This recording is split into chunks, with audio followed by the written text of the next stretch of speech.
Good morning. আজকে ভিডিওটি শুরু করার আগে কিছু কথা তোমাদের বলি। কিছু বছর ধরে মাধ্যমিকের পরীক্ষায় যখন গার্ড দেই তখন দেখা যায় অঙ্ক পরীক্ষার দিন কিন্তু কোনো ছেলেমেয়েরা শর্ট কোশ্চেন প্রথমে করতে চায় না, তারা করবে শেষ 30 মিনিটে। কেন? কারণ তাদের সবারই ভরসা হল কালেকশন। হল কালেকশন করে কি অঙ্ক সঠিক করা যায়? যদি কোনো ঘরে কোনো ভালো ছেলেমেয়ে না বসে তাহলে কিন্তু সবগুলোই ভুল হবে। এই ভীতি দূর করার জন্য যদি আমরা প্রথম থেকেই শর্ট কোশ্চেনগুলো সলভ করি তাহলে কিন্তু অনেকটাই ভীতি দূর হবে। আবার যে সকল ছেলেমেয়েরা ভয় পাচ্ছ তারা একটা দুটো যদি শর্ট কোশ্চেন তোমরা নিজেরা করো, যদি অ্যান্সার ঠিক হয় দেখবা তোমাদের আগ্রহ অনেক বেড়ে যাবে। আমরা অঙ্কে চলে আসছি। দেখো, অনুপাত ও সমানুপাতের কোষে দেখি 5.3 12 এ নম্বর এমসিকিউ আছে। প্রথম কোশ্চেন দেখো, 3, 4 এবং 6 এর চতুর্থ সমানুপাতিক কত? তাহলে তিনটে সংখ্যা আছে 3, 4 এবং 6, এর চতুর্থ সমানুপাতিক x ধরে নিলাম। তাহলে সমানুপাতিক হিসেবে কি হয়? 3/4 = 6/x। ক্যালকুলেশন করি। 3x = 4 × 6, x = 4 × 6/3। কাটাকাটি করো, 3 × 6, তাহলে উত্তর হলো 8। দেখো অপশনে আছে 8। এবার 2 নম্বরটা আরো সোজা বলেছে 8, 12 এর তৃতীয় সমানুপাতিক কত? তাহলে একটা আছে 8, আরটা আছে 12, এর তৃতীয় সমানুপাতিক বের করতে বলেছে, ধরি x। তাহলে তিনটা সংখ্যা থাকলে ক্রমিক সমানুপাতিক নিয়মে তাহলে কি হবে? আমরা লিখতে পারি 8/12 = 12/x। গুণ করো কোনাকুনি, 8x = 12 × 12, x কত হচ্ছে? 12 × 12/8। 4 দিয়ে কাটো, 4 2 8, 3 4 12, 6 2 12, কত হচ্ছে? 3 6 18। দেখো অপশনে তোমরা পেয়ে যাবে। 3 নম্বর অঙ্কটা দেখো। 3 নম্বর অঙ্কটা বলেছে একটা আছে 16 আর একটা আছে 25, এর মধ্য সমানুপাতিক কত? তাহলে মাঝখানের সমানুপাতিক বের করতে বলেছে। তার মানে কি কি আছে? একটা 16, একটা x, একটা 25। তাহলে নিয়মে চলে আসছি, 16/x বা x/25 আমরা লিখতে পারি। তাহলে কোনাকুনি গুণ করো, x = 16 x² = 16 × 25।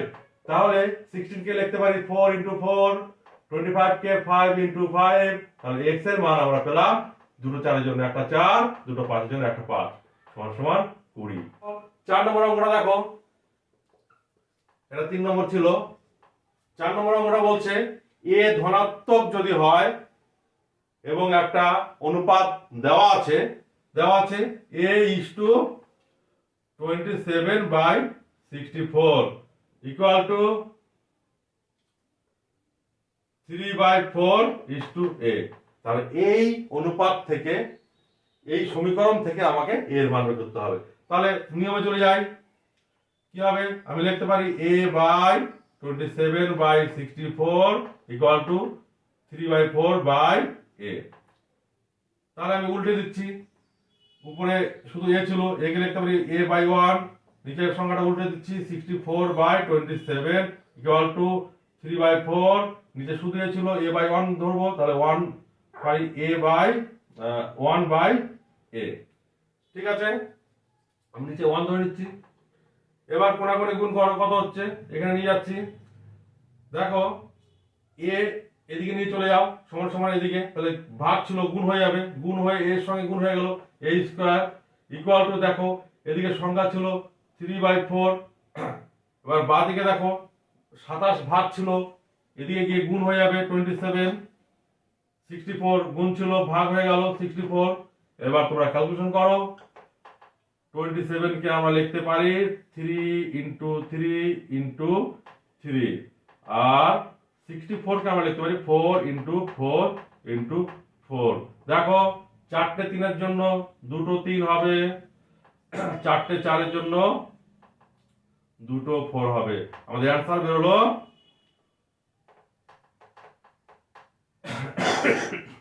9/16। 5 নম্বর অঙ্কটাই বলেছে 2a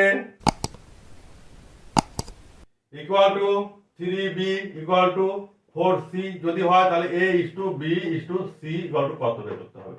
দেখো এরকম যদি দেওয়া থাকে তাহলে কি করবা, প্রত্যেক সংখ্যাগুলো নিয়ে একটা লসাগু বের করবা। লসাগু হবে 12। তোমরা লসাগু বের করে দেখো, 2 3 আর 4 এর লসাগু হবে হচ্ছে 12। তাহলে 12 দিয়ে প্রত্যেককে ভাগ করে দাও। 2a by 12 equal to 3b by 12 equal to 4c by 12। কাটাকাটি করো, 6 দুগুণে 12, 3 4 এ 12, 4 3 এ 12, তাহলে a by 6 equal to b by 4 equal to c by 3, sorry c by 3 equal to k ধরতে পারো, না ধরলেও হবে। এবার দেখো a is to b is to c কত, a is to b is to c কত, এর মান কত হবে 6k, is to b এর মান কত হবে 4k, is to c এর মান কত হবে 3k। কে গুলো কেটে দাও, তাহলে কি হচ্ছে 6 is to 4 is to 3। আমাদের অঙ্ক হয়ে গেল, দেখো অপশনে পেয়ে যাবে। এবার বি নম্বরে দুটো অঙ্ক আছে সত্য মিথ্যা, দেখে নাও। তোমাদের এই 5টা অঙ্ক থাকবে হয়তো মাধ্যমিকে। দেখে নাও 3টে অনুপাত দেওয়া আছে, বি এর এক একটা করছি। একটা A B is to C square, আরেকটা দেওয়া আছে B C is to A square, আরেকটা দেওয়া আছে C A is to B square. এই 3টে অনুপাত দেওয়া আছে, বলেছে এই অনুপাতগুলি যৌগিক অনুপাত 1:1। যদি হয় তাহলে বলবো সত্য, যদি না হয় মিথ্যা। দেখো তাহলে যৌগিক অনুপাত বের করার নিয়ম কি, প্রত্যেক অনুপাতের প্রথম পদগুলো গুণ করব। তাহলে প্রথম পদ এখানে কত আছে এ বি, এখানে কত বি সি, গুণ এখানে কত সি এ ইজ টু, আবার প্রত্যেক অনুপাত থেকে দ্বিতীয় পদ গুণ করব। তাহলে সি স্কয়ার এখানে ইনটু এখানে এ স্কয়ার ইনটু বি স্কয়ার, গুণ করে দিলাম। তাহলে এটা গুণ করে কত হয় দেখো, দুটো এ দুটো বি দুটো সি, তাহলে A square B square C square is to, এটাকে একটু সাজিয়ে নাও, তাহলে A square B square C square. অনুপাত দেখো দুদিকে সেম, দুদিকে একই হয়ে গেলে 1:1। ঠিক আছে, তাহলে প্রথমটা আমাদের কি দাঁড়ালো সত্য। বি এর 2 নম্বর কি দিয়েছে, 3টে সংখ্যা দিয়েছে, দেখাতে হবে 3টে সংখ্যা ক্রমিক সমানুপাতিক, দেখি হয় কিনা। তাহলে 3টে সংখ্যা, একটা x কিউব y, আর একটা x স্কয়ার y স্কয়ার, আর একটা x y কিউব। যদি ক্রমিক সমানুপাতিক হয় তাহলে আমরা কি বের করব, x cube by x cube y by x square y square equal to হতে হবে x square y square by x y cube. এটা ইকুয়াল টু কিনা দেখি। তাহলে একদিকে কাটাকাটি করো, তোমরা ভুল করো দুদিকে কাটাকাটি করবে না, বা দুটো আলাদা করে করবে তোমরা। দেখি এটা কত হয়।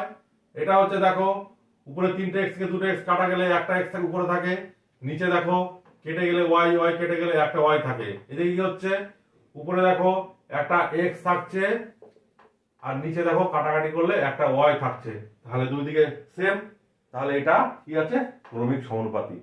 ঠিক আছে, তাহলে এটাও সত্য। এবার সি এর 1 নম্বর দেখো, সি এর 1 নম্বর বলেছে 3টি ক্রমিক সমানুপাতি ধনাত্মক সংখ্যার গুণফল 64।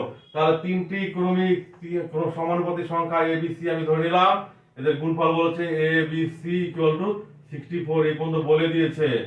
আবার আমরা জানি 3টি সংখ্যা ক্রমিক সমানুপাতি থাকলে কি হয়, A by B equal to B by C. তাহলে এখান থেকে কি পাই, এখান থেকে পাই AC equal to B square. ঠিক আছে, বা B square equal to AC, একই ব্যাপার। তাহলে এখানে আমরা এসি এর মান বসিয়ে দেবো, এসি এর মান বসাবো বি স্কয়ার, তাহলে এসি এর মান কি বসাবো বি স্কয়ার, তাহলে B square into B equal to 64। তাহলে বি কিউব ইকুয়াল টু 64 কে আমরা ভাঙিয়ে দেই, 4 ইনটু 4 ইনটু 4 করে লেখা যায়। তোমরা যদি ভালো করে আরো বড় করে ভাঙাও 2 ইনটু 2 ইনটু 2 করে তাও হবে। তাহলে বি ইকুয়াল টু কত হচ্ছে, 3টে 4 এর জন্য একটা 4। তাহলে আমাকে উত্তর করতে বলেছে মধ্য সমানুপাতি কত, তার মানে বি এর মান বের করতে বলেছে, বি এর মান হয়ে গেল 4, একটা হয়ে গেল। এবার দেখো সি এর 2 নম্বর অঙ্ক,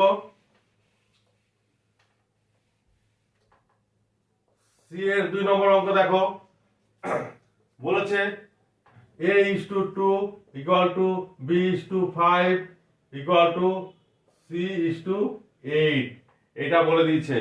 এটা বলে দেওয়ার পরে বলেছে এ এর 50% সমান সমান বি এর 20% সমান সমান সি এর কত পার্সেন্ট, এই কতটা বের করতে হবে, কত পার্সেন্ট। তাহলে আমি যে কোনো দুটো নিয়েই করতে পারি।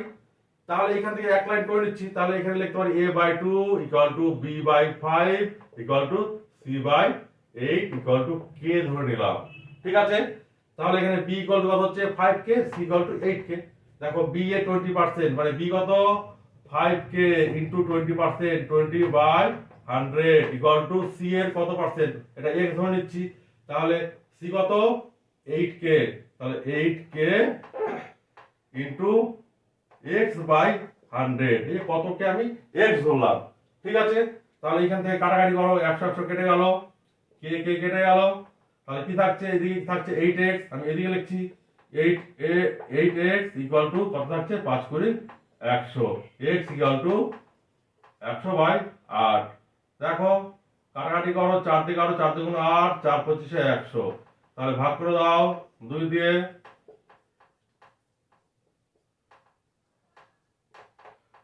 কত বের হচ্ছে 12 পূর্ণ 1/2। তাহলে আমাদের উত্তর হলো 12.5% হয়ে গেল। এবার দেখো সি এর 3 নম্বর অঙ্কটা বলেছে a+2